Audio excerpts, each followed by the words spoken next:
Just a few weeks into the latest ceasefire, a wave of American-Iranian airstrikes have left a two-month deal in tatters. U.S. President Donald Trump says the ceasefire is over and says Washington is shifting to an aggressive, zero-tolerance strategy of overwhelming retaliation. We just hit them very hard, and I say we hit them 20-1. Every time they hit us, we're going to hit them 20. And we did it last night. They did a little something today, but it was really retribution for last night. They hit actually 3 boats, not 2. And when they hit, we hit back much harder. Joining us now is Thomas Juneau, Associate Professor at the University of Ottawa's Graduate School of Public and International Affairs and a former strategic analyst for the Department of National Defense. Professor Juneau, good to see you again, sir. Thank you for being here. Thanks for having me. This is one of the worst ceasefires I've ever seen, Thomas. I mean, what are we witnessing here? Like, what does all of this mean for what is happening in the region?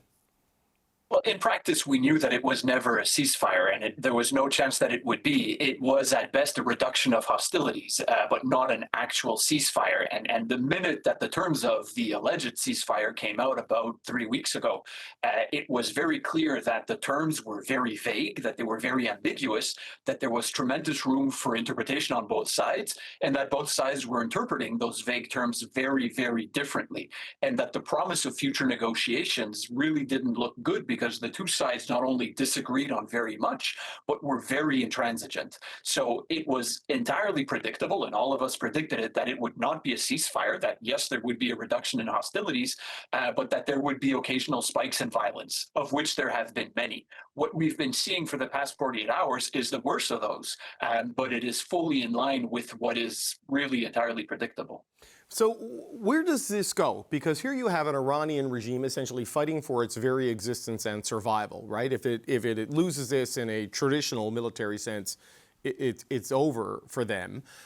There is the disruption of the Strait of Hormuz, and then the president, who likes these big shows of strength, military history says you can't bomb your way to victory. And what happens next in this?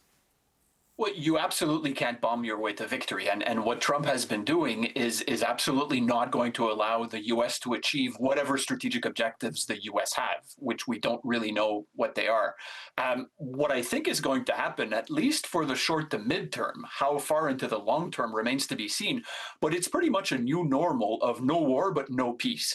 Obviously, no peace, I mean, as we see right now, but beyond what is going on now, I really don't see any prospect for the short to midterm, so for several months, where the two sides could actually agree on not necessarily resolving all of their disagreements, but at least a real sustainable ceasefire.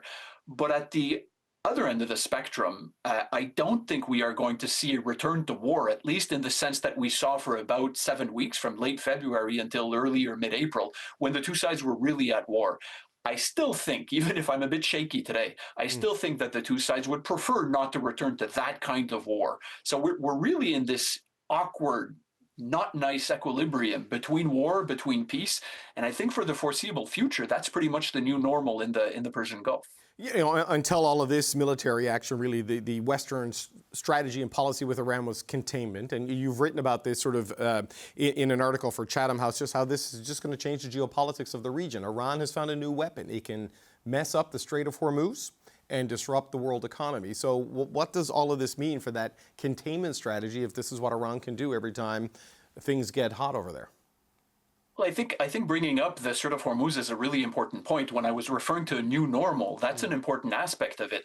For years, we knew that Iran had in theory, the capability to try to close the Strait of Hormuz, but it never did so.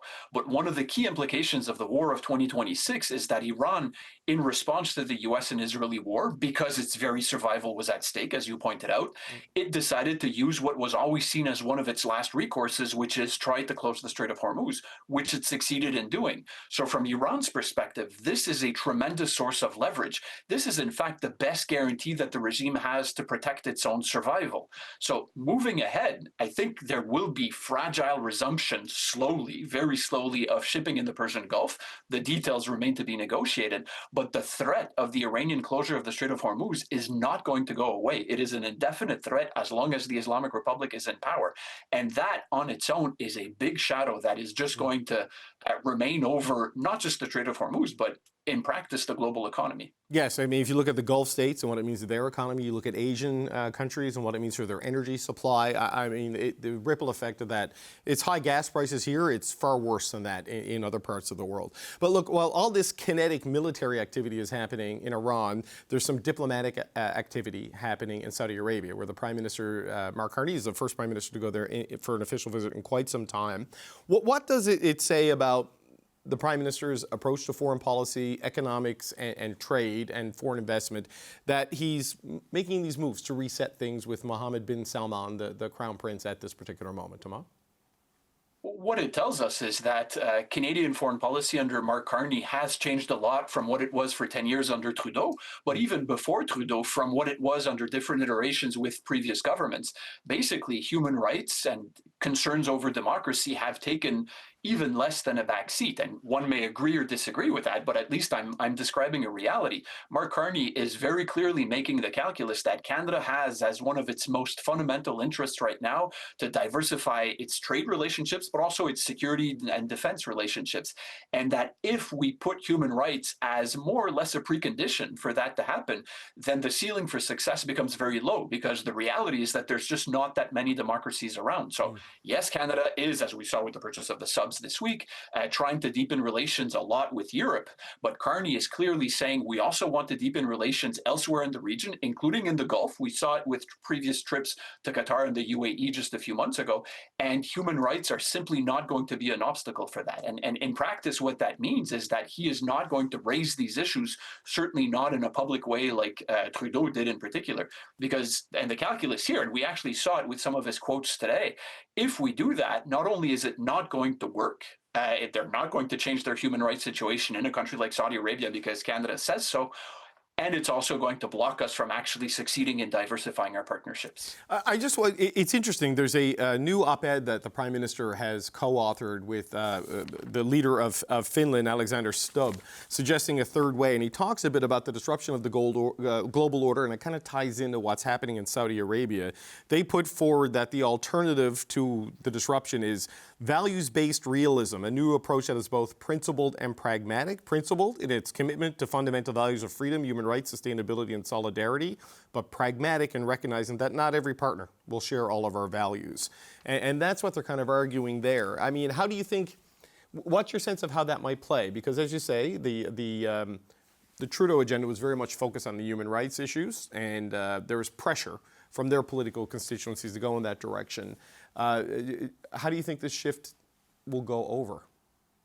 Well, the way that I read either the Davos speech, other pronouncements by Mr. Carney, or this new op-ed that you refer to is as a call for pragmatism or eclecticism in the way that we weigh the competing importance of principles, human rights, democracy, and pragmatism. I think a lot of people in this country tend to view that in black or white term. It's either one or the other. But the way that I read a lot of Mr. Carney's pronouncements is that there is a pragmatic, some people may call it confused or muddled. I think it's more an eclectic one in the middle, where in some cases we are clearly going to put aside human rights concerns, relations with Saudi Arabia being a good example of that. We have other areas of cooperation from which we can benefit from, but it doesn't mean that that is a blanket rule for all of Canadian foreign policy. In other instances, we absolutely do want them to matter, and we absolutely will put at the top of the hierarchy of our priorities the development of deeper relations with other democracies, because the reality is that because of shared values, we also have greater, stronger shared interests. So I think there is a middle ground here that is how I would read that. Okay, Thomas Juneau, always appreciate the time. And look, apologies, I think I called you an associate professor off the top. You're a full professor, so I didn't mean to demote you. So my apologies there, sir. We appreciate your time as always. Thank you.